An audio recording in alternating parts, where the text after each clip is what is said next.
think I got it. Yeah? Did you get it? Yeah, I think I did. Hey, hi, hello. In this video, I will be showing you how I made Retsuko. For those that don't know, Retsuko is a red panda in the Netflix series Retsuko. Probably didn't say that right, but oh well, we're just gonna work with it for now. I really love this show. It is one of my favorites, and she's one of my favorite characters. Down in the link below is going to be PDF files that are going to help you with this tutorial. They are my measurements, my size, just until I learn how to make sizes for all body shapes and sizes. Before we get started, I really want to thank FabricWholesaleDirect for sponsoring this material. I've worked with their Poplin material before for my Zelda cape, and I absolutely had to work with it again because I loved it so much. FabricWholesaleDirect has a lot of options, and they're super affordable too. So thank you so much for sponsoring this material, FabricWholesaleDirect. Okay, well now that we've got that, let's go ahead and get started. So to start off with, this black piece of material is actually my mock-up. I always do mock-ups before I cut all my material. I highly recommend that you do that before you start patterning away. What mock-ups really help with is making sure that it truly fits to your body type, and you only have to cut your material once and just not rage when you cut everything wrong and nothing fits. So yeah, what I'm doing here is I am darting my material. It will be in the pattern below of how I darted it. So go ahead and use the crayon that I used. It's washable. And then pin it, and we're gonna take it to the sewing machine and we're gonna go ahead and sew it. So a friendly tip that I do when I make darts is when you're at the end, gradually go up. Don't just stop, just kind of gradually go up. So right there. Yeah, that looks good. And in this tutorial, you will see a lot of ironing. You cannot do this tutorial without ironing. It is honestly one of the biggest things that will help you with this costume. So what I did is I matched my front side and the back side skirt, making sure that the darts were on the same thing. And then what I'm going to do is I'm going to sew the sides, leaving one of the sides a little bit open just so I have enough room for the zipper. So whee! Sewing! Fun! And oh look! Ironing. Again, if you want your costume to look really, really nice, I highly recommend that you press your seams. This is something that I recently started doing, which I'm a little bit ashamed to admit out of like 5 years of cosplaying. See, there's what it looks like when it's ironed. This is what it looks like when it's not ironed. So unironed and then ironed. Look at how clean that looks. So what I did for this pattern is I did the lining and my outer layer the same color. A lot of people will actually do the lining a different color, but I really wanted to use the most out of my material and just use both. So what I did is I pinned the bottom together. So when you flip it right side out, right here, it's gonna look pretty nice. Then flip your fabric inside out again and go ahead and sew the top layer and your lining layer together.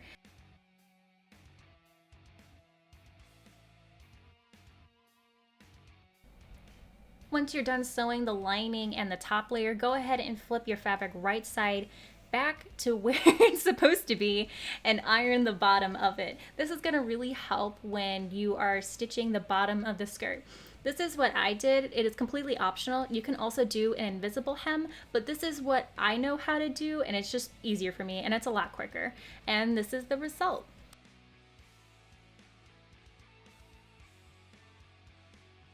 Now I'm going to go ahead and top stitch the side seams.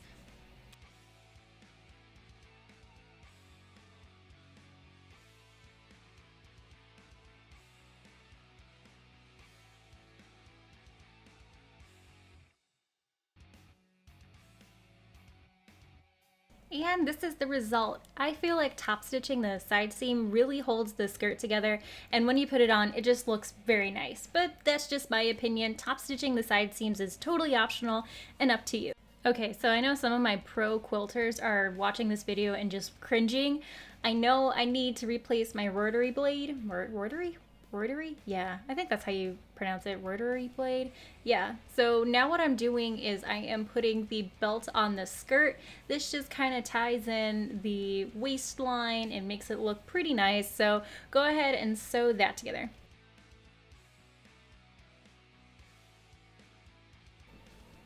And once you sewed on the belt, I top stitched the belt to the skirt just to kind of make it lay flat. So boop, that's where we're sewing.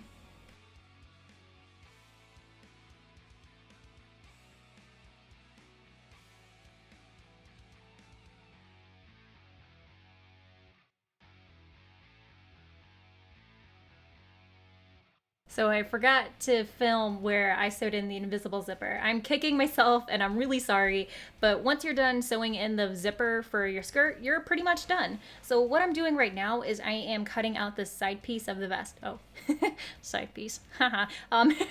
And what I am doing is I am cutting 2 of each. So I'm making one for the top layer and I'm making one for the lining. Pretty much what we did for the skirt. Totally optional. You could pick out a different material for your lining, but since I had a lot of material and I didn't want to waste, I pretty much did the top layer and the bottom layer for lining.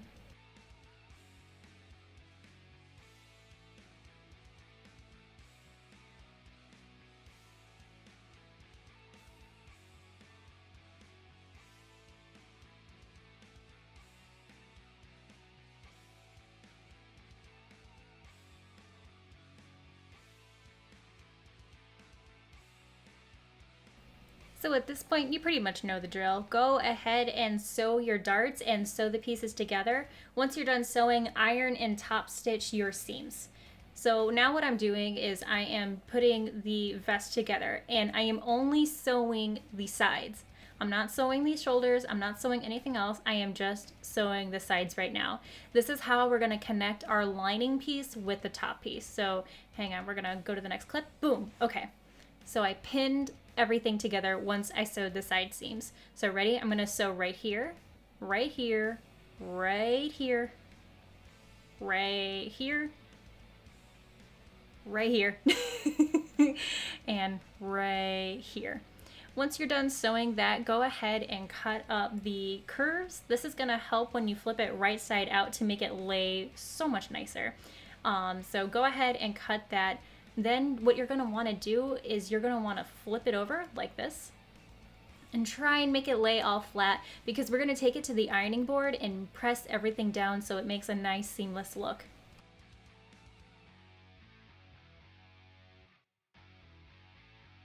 So sadly, I lost all the footage for the top shoulder piece and the bottom when I sewed it together, and also making the buttons. So I'm very sorry for that. There's a button usually on your sewing machine that will allow you to just do automatic buttons. You can also hand stitch them too.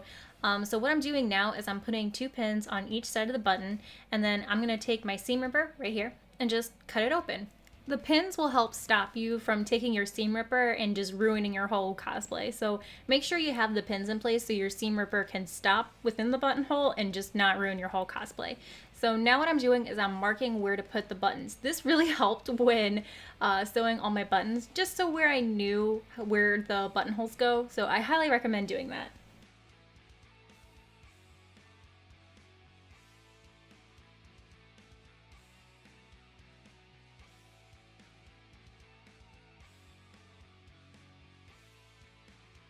And that is it for this tutorial. Stay tuned next week where I show you how I made the ears and the tail. So thanks!